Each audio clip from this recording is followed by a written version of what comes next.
Antes de entrar en detalle sobre el proceso de la mitosis, es necesario que recuerdes varias cosas. Una de ellas es que previamente en la interfase la célula ha tenido un aumento considerable de tamaño y ha duplicado sus organelos y además ha ocurrido la duplicación del material genético, la duplicación del centrosoma y la síntesis de proteínas asociadas al ADN como las histonas. En el proceso de síntesis, la doble cadena se deshace y cada cadena individual se usa como molde para la producción de la cadena complementaria. Estas cadenas complementarias, que se encuentran unidas por un complejo proteico llamado coesina, darán origen en la mitosis a unas estructuras compactas llamadas cromátidas hermanas que conformarán los cromosomas.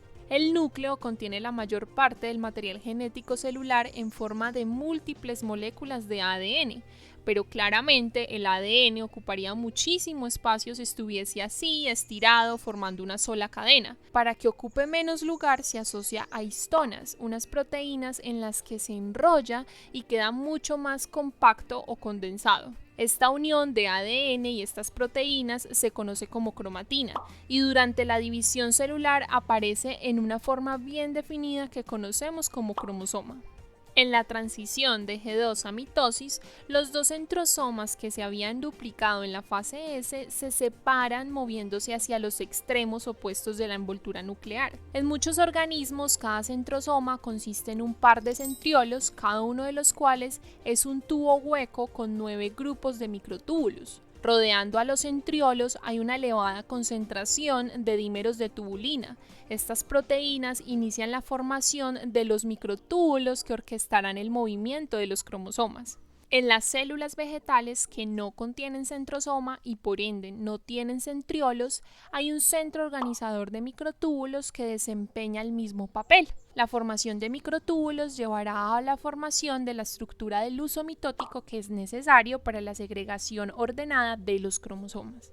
La mitosis se divide en 5 fases: la profase, la prometafase, la metafase, la anafase y la telofase. En algunos libros encontrarás solo 4 porque la profase y la prometafase la explican en una sola fase. Aunque la mayoría de procesos que vamos a describir se basan en cambios en la cromatina y la membrana plasmática, hay que tener en cuenta que los orgánulos y demás componentes celulares, incluyendo al retículo endoplasmático, el aparato de Golgi, los perosisomas, etc., también sufren procesos de desorganización y reparto entre las células hijas. El aspecto del núcleo cambia a medida que la célula entra en profase, el inicio de la mitosis. Recuerda que el sufijo pro significa antes. Es una buena forma de recordar las fases de la mitosis, teniendo en cuenta qué significa el sufijo que acompaña a la palabra fase. En la profase, la mayoría de coesina que ha mantenido a los dos productos de la replicación del ADN unidos desde la fase S se elimina, de modo que se vuelven visibles las cromátidas individuales. Las coesinas son reemplazadas por una proteína llamada condensina, que permite que la cromatina se enrolle y se superenrolle, volviéndose cada vez más compacta, condensándose en cromosomas visibles. Las cromátidas hermanas se mantendrán juntas por una pequeña cantidad de coesina que queda en el centrómero, el centro del cromosoma. Cada uno de los dos centrómeros sirve como un polo hacia el cual se moverán los cromosomas. En la profase se irán formando los microtúbulos que darán origen al uso mitótico, estructura sobre la cual se unirán los centrómeros de los cromosomas y los centriolos en los polos. Más adelante en la profase, estructuras de proteínas de 3 capas especializadas llamadas cinetocoros se empezarán a desarrollar en la región del centrómero, una sobre cada cromátida. Estas estructuras serán importantes en los movimientos de los cromosomas. Al final de la profase comienza a desaparecer el nucleolo y se desorganiza la envoltura nuclear.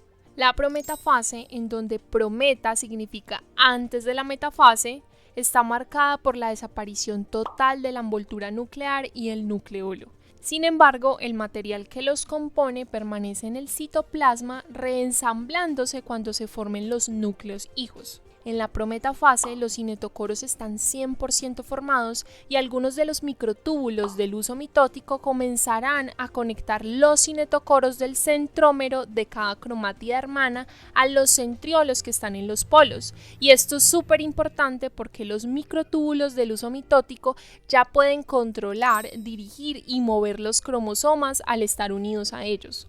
Cuando un microtúbulo se ancla a un cinetocoro, los motores se activan, utilizando energía de la hidrólisis del ATP para ascender por el microtúbulo hacia el centrosoma de origen. Esta actividad motora proporciona la fuerza de empuje necesaria para separar más adelante las dos cromátidas de los cromosomas.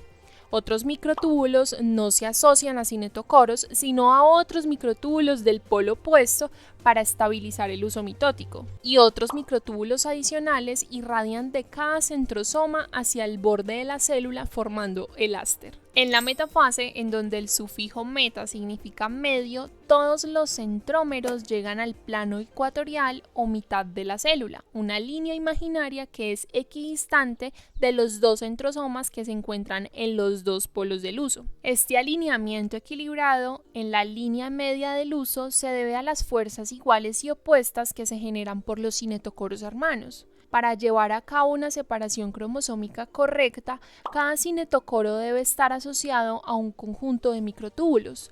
Los cinetocoros que no estén anclados generan una señal para evitar la progresión prematura hacia la anafase antes de que todos los cromosomas estén correctamente anclados y alineados en la placa metafásica. En esta fase, los cromosomas están en el grado máximo de condensación. La separación de las cromátidas hermanas marca el inicio de la anafase. Recuerda que ana significa separación o contrario. En esta etapa, las dos cromátidas hermanas se mueven hacia los extremos opuestos del uso. Cada cromátida contiene una molécula de ADN bicatenario y se conoce como cromosoma hijo. Esta separación ocurre porque la coenzima que los mantenía unidos es hidrolizada por una enzima llamada separasa.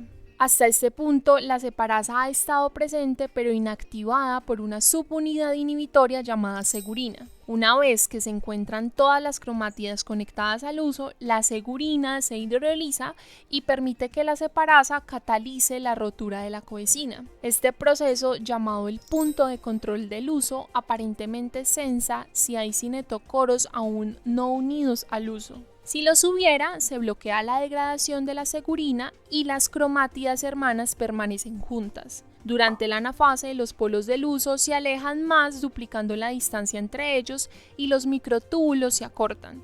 El material genético que llega a cada polo es idéntico al de la célula madre. Una vez los cromosomas dejan de moverse al final de la anafase, la célula entra en telofase. Telo significa final. La telofase es la reversión de casi todos los procesos que tuvieron lugar durante la profase y la prometafase. Dos conjuntos de cromosomas llamados inicialmente cromosomas hijos que contienen idéntica cantidad de ADN y que entonces llevan conjuntos idénticos de instrucciones hereditarias se encuentran ahora en los extremos opuestos del uso. Es aquí cuando este uso comienza a desintegrarse. La envoltura nuclear se forma alrededor de ambos grupos cromosómicos, utilizando los fragmentos de la envoltura nuclear de la célula original. Reaparece el nucleolo en cada núcleo. Ambos juegos de cromosomas, ahora formando dos nuevos núcleos, se descondensan o desenrollan para quedar nuevamente en forma de cromatina. Simultáneamente a la telofase, en algunos casos al final de la anafase, la célula comienza a estrecharse por el medio. Es aquí cuando comienza un proceso que se denomina citocinesis. Este no hace parte de la mitosis como una etapa independiente, pero es necesario para que se concluya la mitosis. La citocinesis en las células animales se produce por la contracción de un anillo de filamentos de actina y miosina que estrangula a la célula dividiéndola en dos. A medida que el anillo contráctil se contrae y se hace más pequeño, los filamentos de actina y miosina tiran de la membrana plasmática, lo que hace que la célula se estrangule y quede dividida en dos. A continuación, se rompe el puente entre las dos células hijas y la membrana plasmática se vuelve a sellar. Las células vegetales no pueden dividirse de esta forma porque tienen una pared celular y son demasiado rígidas. En vez de eso, se forma una estructura llamada placa celular en el centro de la célula que después se une a la membrana plasmática y divide la célula en dos células hijas separadas por una nueva pared. Si tienes alguna duda, déjala abajo en los comentarios, no olvides suscribirte, darle like, compártelo con tus amigos, profesores y compañeros de clase. Tampoco olvides activar la campanita para que te lleguen todas las notificaciones.